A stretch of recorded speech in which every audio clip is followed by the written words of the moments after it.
Alright, so as I promised, I will be doing a new series since the Kokushibo one is finished. Today I will be doing What If Female Deku Was a Lich? Now, this is what she will look like.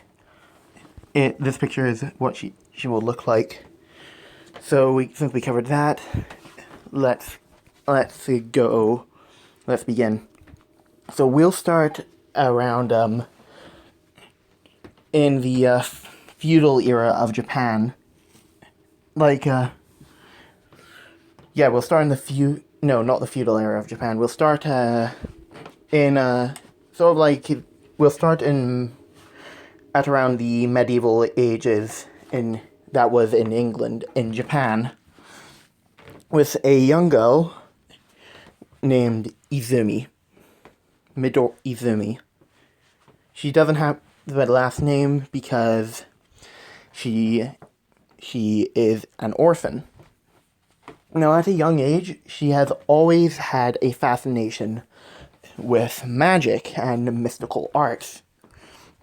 So she would spend a majority of her free time, whenever she had some, to do research in magic, and eventually she found a way that she could use this magic, as she would begin using it in her free time whenever nobody was around.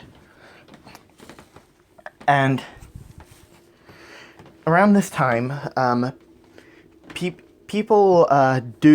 there's still mass hysteria about magic and about evil things that can come along with magic.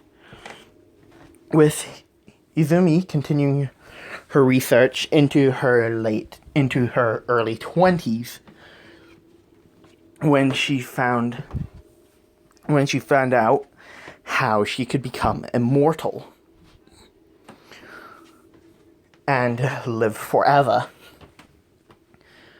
With her preparing this ritual, everybody figured out that she was a magic user, and they went all medieval mob, got the torches and pitchforks, and began to storm where Izumi lived. With Izumi getting the final preparations ready, as the angry mob was beginning to burn down her house, with her getting the ritual prepared and starting it, and just as the flames were about to began to burn her, the ritual was complete, turning her into a lich, as her house burned down, and everybody thought that she was dead. But before the entire building collapsed, she had used a teleportation spell, as she teleported away before the flames could actually do some serious damage, as she would then fall into the water in a random lake, where she would then crawl out of it with. Now, due to her now technically being undead, she still has her human appearance, so she won't end up rotting like normal liches do. She has the pale skin, pointed ears, red eyes. The black half is from the soot and ash from the flames, and her natural hair color is white, and the horns are part of the lich aesthetic when she became a lich. So she would begin to wander the wilderness, collecting materials to use to create potions and other things that she could use. As she does find some mystical Japanese creatures the kitsunes and kappas and other Japanese spirits. as she would start, as her and these spirits would begin to start a small community that only the creatures and Izumi know about. As over time, myths about this village would pop up around Japan and now Izumi will be alive for they don't give an exact year that My Hero Academia takes place in, so I'm going to say that it takes place in the year 3021. As Izumi's been alive for she's been alive for about 2,000 years at this point. She has seen the effects and aftermath of both world wars and wars that Japan has had with itself, including the rise of quirks. Now, with the rise of quirks, the spirits and creatures that lived in Izumi's village, including Izumi herself, could walk out in public, and people would just think that's some kind of mutation quirk, as they would go out in public and basically live on, as they would all begin to live normal lives, with some of the children of the spirits even attending some of the hero schools and becoming top heroes. Two of these top heroes you might know are Mirko and Hawks. And yes, that's right, Mirko and Hawks are technically yokai. As Mirko and Hawks do visit the village from time to time, and sometimes on rare occasions will talk to Izumi, but Izumi usually keeps to herself, as she would begin to get more and more lonely over the years. Due to Hawks and Mirko rising through the hero ranks, they don't really come by to visit that often, and those who do, and Izumi had to basically occupy herself with work so she wouldn't feel the effects of her loneliness. So she would begin to create undead guards and guardians basically not only protect her, but protect the civilians that lived in the village. With us then getting to the All Might versus All For One fight, their first fight, not their final fight in Season 3.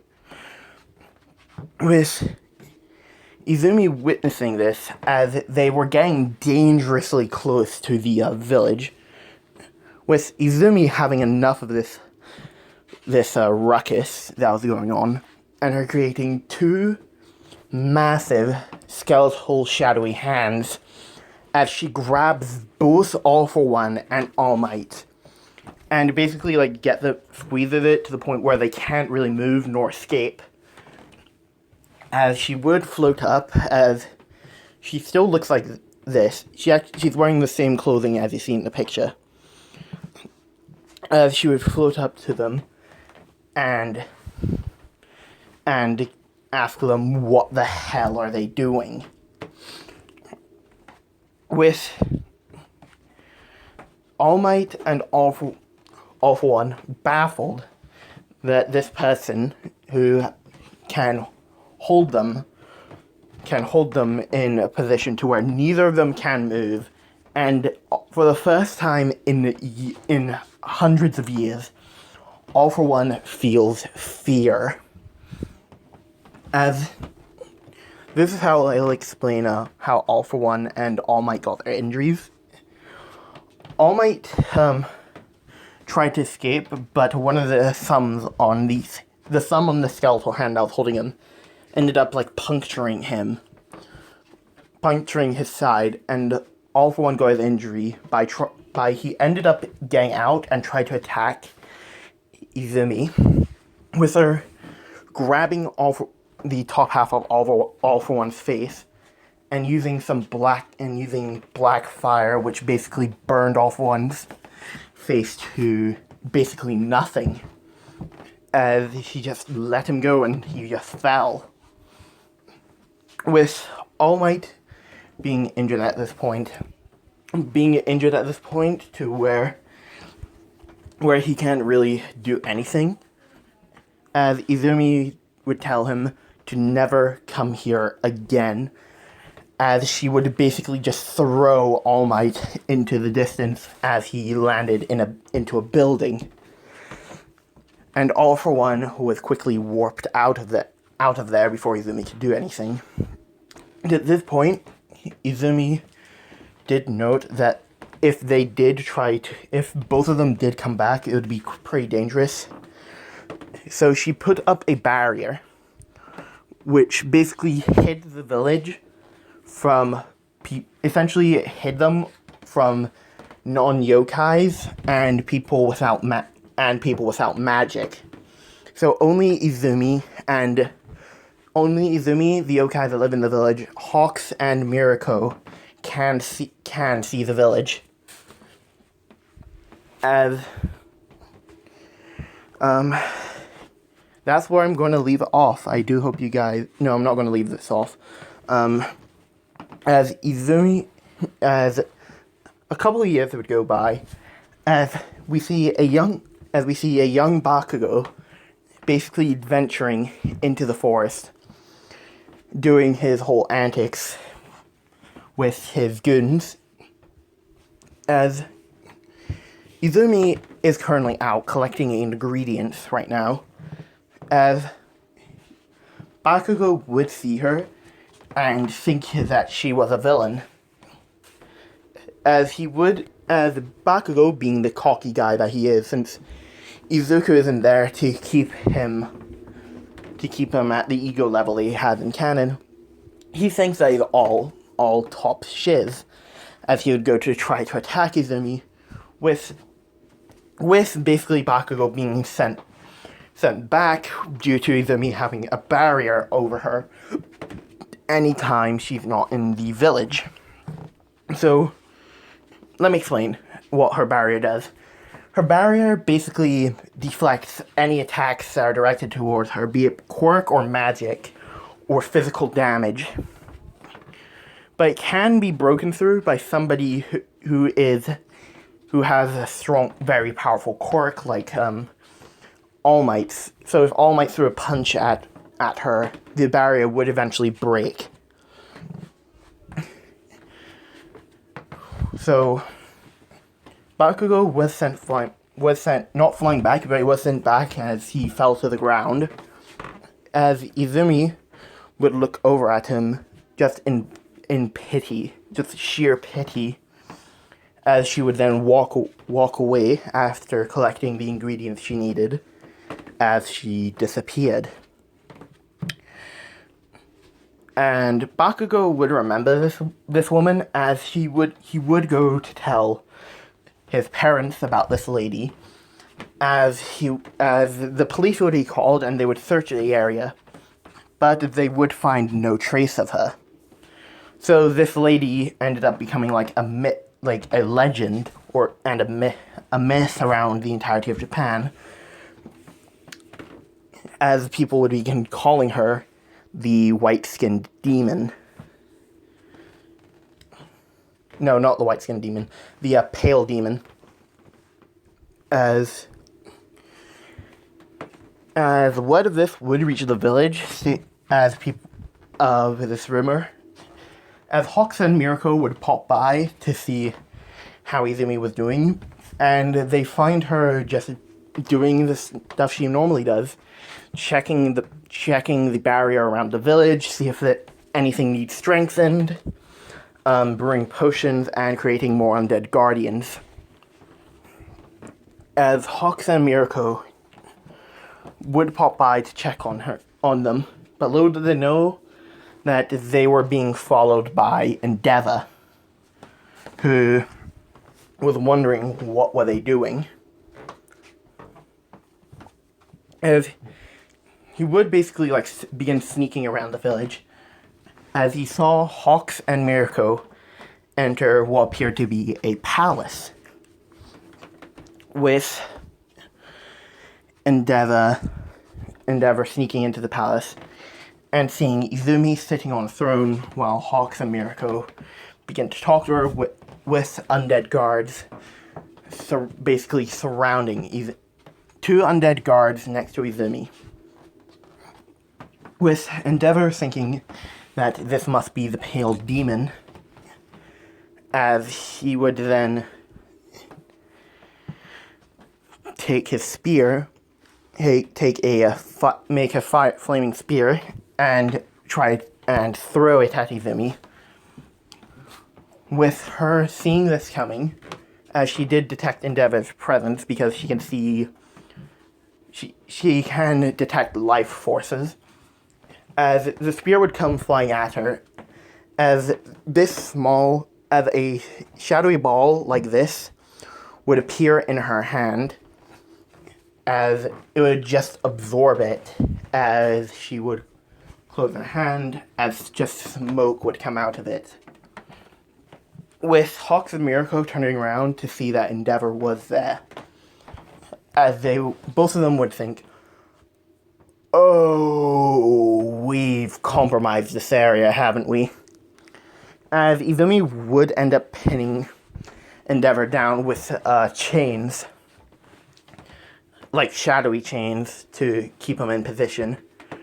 Because if it was just normal chains, the Endeavor could melt them, so shadowy chains were the best for them, because I'm going to say that Izumi does primarily use shadow or dark magics, which is why she is able to raise the undead, raise the dead, and use these shadowy chains.